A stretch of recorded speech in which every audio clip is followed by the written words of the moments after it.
Boys and girls, I'm so excited because it's time for science again. It's one of my favorite things in the whole universe. I'm really excited, especially because it's been over a week since we've talked about science. So it's about time we got back to it.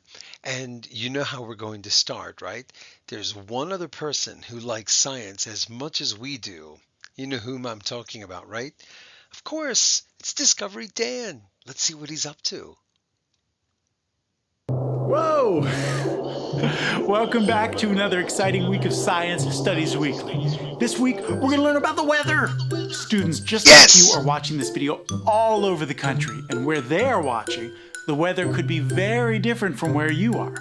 It could be raining over here, sunny over there, a hurricane over here, and snow over there. I'm just glad to see there's no lightning where I am. That can't be good. Ugh. Ow!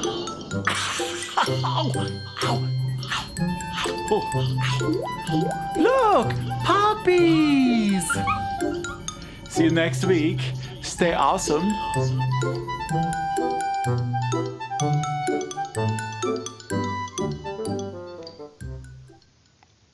Oh, those guys are so funny. Okay,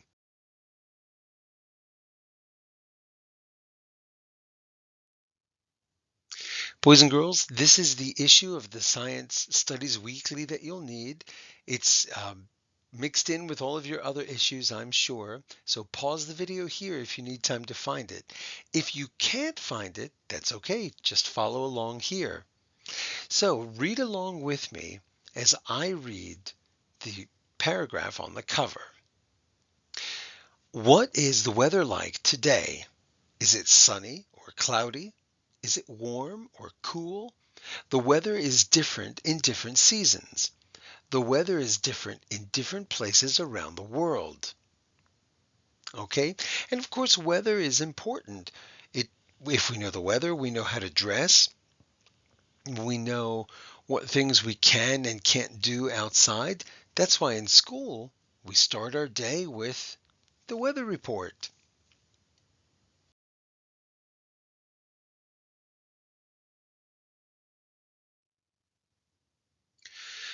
All around the earth is a layer of air, kind of like a blanket. This is where weather happens. Air is always moving. Moving air is called wind.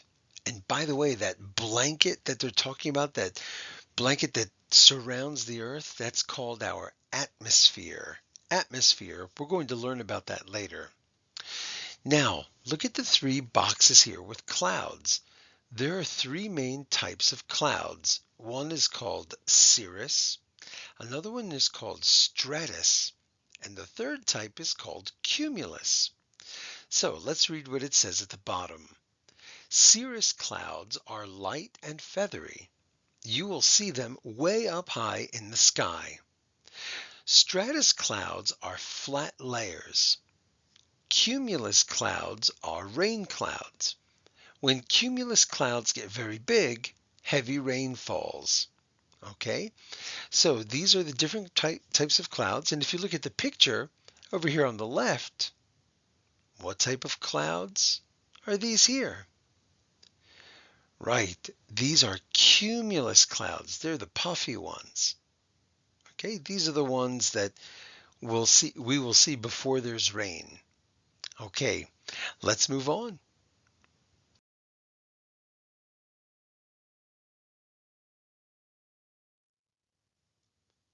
A storm happens when there is heavy rain or snow and strong winds. Storms can cause lightning and thunder. Some storms cause floods. Hurricanes and tornadoes are storms. A blizzard is a snowstorm. What should you do to stay safe in a storm? Go to a room on the lowest level of the building. Stay away from windows. If a strong hurricane is coming, you and your family may have to evacuate. That means you will leave your city or town and go to a safe place. Now, before I read the next part, let me explain something. When there is a storm coming, and I'm going to just draw a very, very simple house here. Now, if a hurricane is coming, that means we're going to get a lot of wind, a lot of rain, and probably some flooding.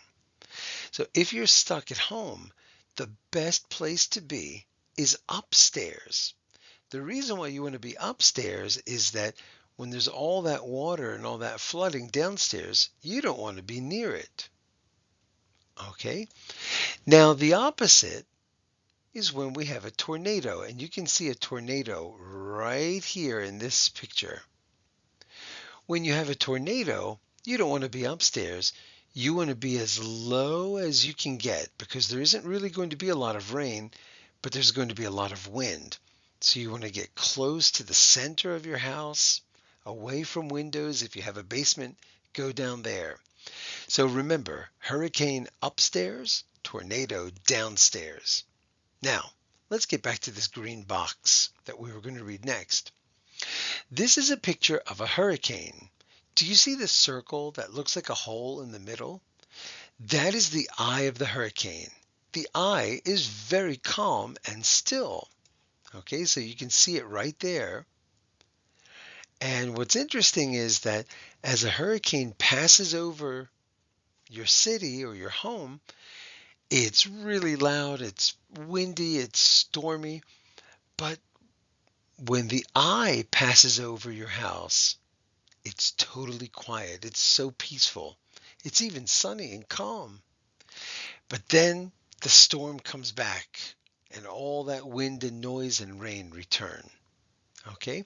And we even use this expression. If somebody has a really busy morning and a really busy afternoon, but a quiet lunchtime, they might say, I'm in the eye of the storm.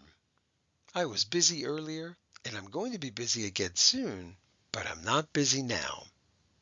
Okay, and this blue sign here at the bottom says evacuation route. This means that if a really dangerous storm is coming, it's better to just get out of the house and go with your family to a safe place that's extra strong. Okay, and you would follow signs like this one.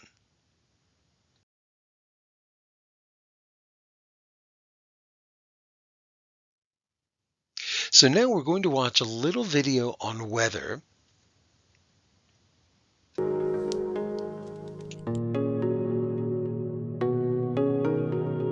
Weather is the state of the atmosphere at any given time. Rainy, sunny, snowy, windy, hot, cold, dry, humid, and cloudy are all examples of weather. Weather impacts human behavior every day. It determines what we wear and how we travel. It determines what food is available and where people choose to live. That's why so much time and research goes into predicting the weather. Weather is not completely unpredictable. Over the course of many years, patterns emerge. These patterns are an area's climate. Weather is caused by the widely different temperatures all over the world. Water and air are pushed around the globe in swirling currents, distributing heat energy from the sun. The weather has changed the surface of the world entirely. Erosion, which is the wearing away of land by wind and water, is a powerful force over time. Although the weather may not visibly change the landscape from day to day, over the course of thousands of years, the weather has shaped the earth.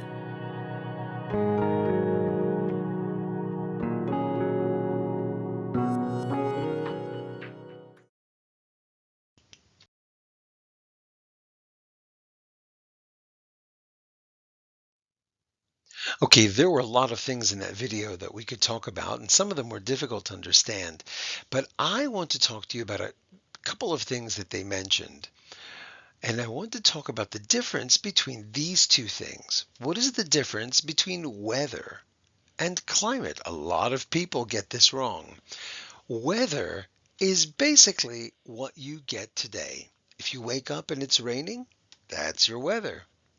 If it snows tomorrow, that's tomorrow's weather. That's it. But the climate is what we are supposed to get. So for example, let's say it's summer and you wake up and it's snowing in August. Now that should never happen. But if it snows one day in August, that's the weather for that day. But the climate is what is supposed to happen. It's supposed to be hot. It's supposed to be humid, which means the air is a little wet and sticky. Okay. And it's probably going to be sunny. Okay. That's normal climate for this area. So remember, weather is what you get from one day to another. The climate is what you're supposed to get. And we know what the climate is because we know what to expect every year. Oh, somebody might say it's January and February in New Jersey. That means we'll probably see a little more snow. It'll be colder. Okay, that's the climate. All right, now they also mentioned something else I want to show you.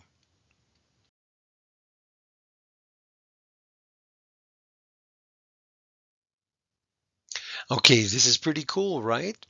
Now, here's what's even cooler. This rock didn't start out this way. It was caused by something called erosion, wind erosion, and they mentioned erosion in the video.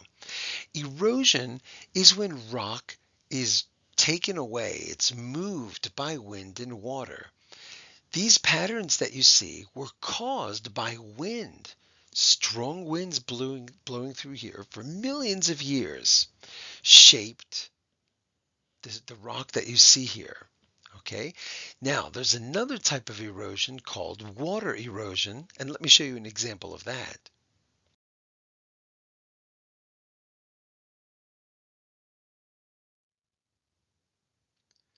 Pretty cool, right? Those openings that you see were actually caused by water. Just over the years, the water levels have changed, and every time the water hits the rock, it just takes a little bit of it away. And we saw this in our last science lesson when we talked about water and the Grand Canyon, how that river took 5 or 6 million years to carve out a path in that rock. So erosion is a very, very powerful force, okay? And it's water and wind that are what cause it, okay? Now, if we're in an area that gets very windy, we'll have more erosion. But like I said, it takes hundreds of thousands and millions of years for these changes to happen.